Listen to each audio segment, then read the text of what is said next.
Et bonjour tout le monde. Alors aujourd'hui, une nouvelle vidéo de présentation d'un petit produit que j'aime bien. Alors c'est un petit cloueur que j'ai acheté il n'y a pas très longtemps et je tenais à vous le présenter.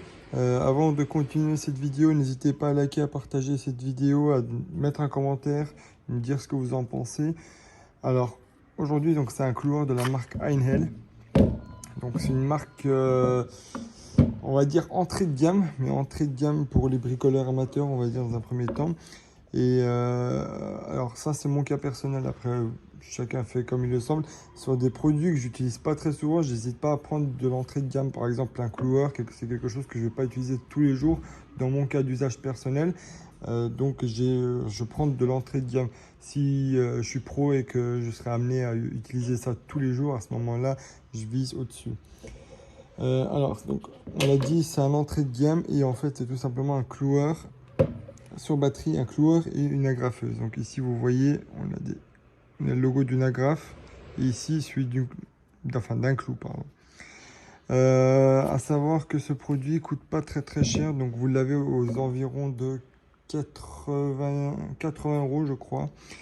Batterie à acheter à part, donc je vous mettrai les liens en description. Il y a des promos actuellement sur les batteries et les chargeurs. Une batterie 4 ampères et un chargeur, vous pouvez l'avoir pour une quarantaine d'euros. Donc chargeur batterie, vous en avez pour 120 euros, un cloueur prêt à l'emploi. Euh, les agrafes, donc voici à quoi ça ressemble. On ira voir les clous tout à l'heure, c'est dans le magasin, c'est dans le réservoir. Ça, c'est donc le cloueur. Alors, autre chose, ici vous avez une molette de réglage. Ici vous avez une flèche. Donc en fait, pour gérer la puissance en fait de frappe du clou ou de l'agrafe. Dans notre cas, on va utiliser des clous. Qu'est-ce qu'on a d'autre? Alors, on va venir au magasin. Ici, vous avez une petite gâchette. En fait, lorsque vous venez appuyer dessus, regardez, vous venez actionner l'ouverture du magasin. Et dans le magasin, bah, vous avez tout simplement... Alors, si j'arrive à y choper. Voilà. Donc des clous qui ressemblent à ça. C'est des clous de 20 mm. Ça, vous pouvez aller jusqu'à 32 mm avec cet appareil. Alors vous venez les engager que de cette façon là-dedans. Et puis vous venez tout simplement le refermer. Alors attendez.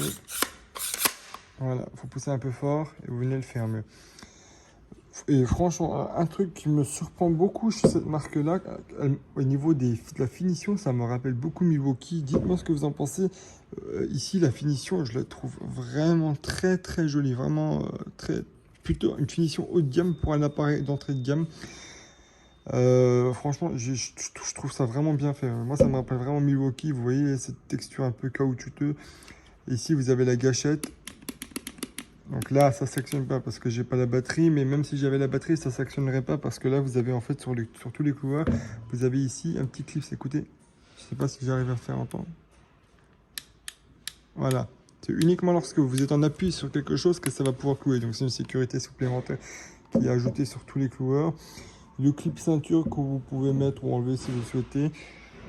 Et je disais donc le petit point négatif là-dessus, alors c'est un truc qui me dérange, c'est qu'en fait le cloueur il ne tient pas debout tout seul. Voilà, il vient se poser comme ça, on voit pas très bien là, mais là j'arrive. En fait, si je le tiens pas, il vient à basculer. Donc ça c'est le petit bémol que je trouve.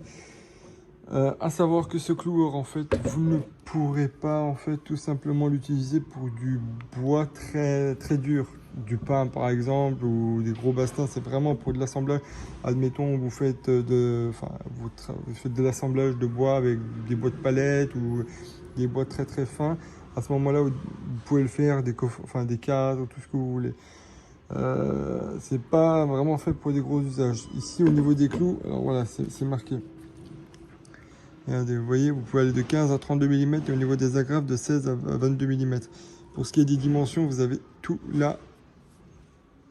Donc ça, c'est pas mal non plus. Qu'est-ce qu'on peut dire d'autre? Je pense qu'on a fait à peu près le tour. On va essayer de faire un petit test pratique pour que vous ayez un aperçu de l'appareil. Ce qu'il faut savoir également, c'est que les cloueurs ne consomment pas beaucoup. Donc vous pouvez, si vous le souhaitez, utiliser des batteries de 2 ampères. Ça pose aucun souci. Dites-moi alors, je suis curieux également de savoir si vous connaissez la marque Einhell. Dites-le moi dans les commentaires si c'est une marque que vous connaissez. De ce que j'en ai cru comprendre, je crois qu'on la retrouve peut-être dans les grandes surfaces de bricolage telles Casto, etc. Je sais plus, hein, on me l'a dit, dites-moi si vous le savez ça. Alors on va passer un petit peu à un test pratique.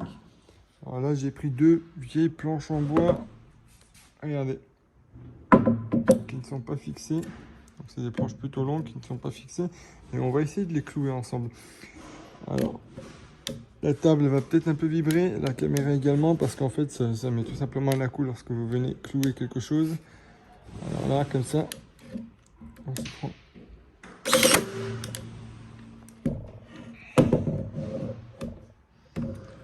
Alors là, vous voyez, il n'est pas super bien rentré. Parce qu'à mon avis, on était sur une partie très dure. Et comme je voulais dire, sur du bois dur, ça galère un peu. Après, moi, je suis pas très exigeant avec ce type d'appareil, dans le sens où je l'ai payé uniquement avec les batteries, etc. Avec un chargeur, une batterie, 120 €. Si vous voulez un vrai cloueur, hein, quelque chose de plutôt propre, vous en avez pour 500 €. Donc 5 fois moins cher pour une... Après, c'est pareil, moi, comme je vous l'ai dit, je m'en sers pas tous les jours. Donc je suis parti sur de l'entrée de gamme. Si pareil, vous aussi, vous en servez pas tous les jours, ne prenez pas un truc à 500-600 €. Je pense que vous pouvez mettre votre argent ailleurs. Alors, on va essayer là peut-être.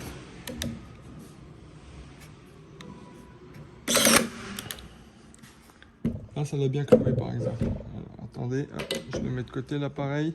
Vous voyez, c'est des cloueurs de finition, donc c'est vraiment dans le but, on va dire, décoratif, pour pas qu'on puisse voir sur des assemblages plutôt légers la visserie ou le type d'assemblage qui a été fait pour des chambranles de porte par exemple.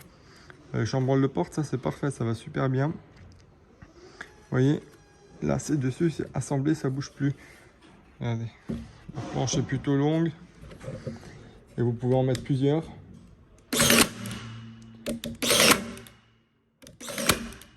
Alors un petit conseil, si vous avez par exemple, alors, je vais prendre une autre planche en bois, vous voyez comme ça, et que vous comptez utiliser ça en fait comme porte-à-faux, si vous avez une charge qui est plutôt lourde là-dessus, évitez de mettre les clous, enfin de façon perpendiculaire, n'hésitez pas à les mettre un petit peu en biais pour venir en fait tout simplement,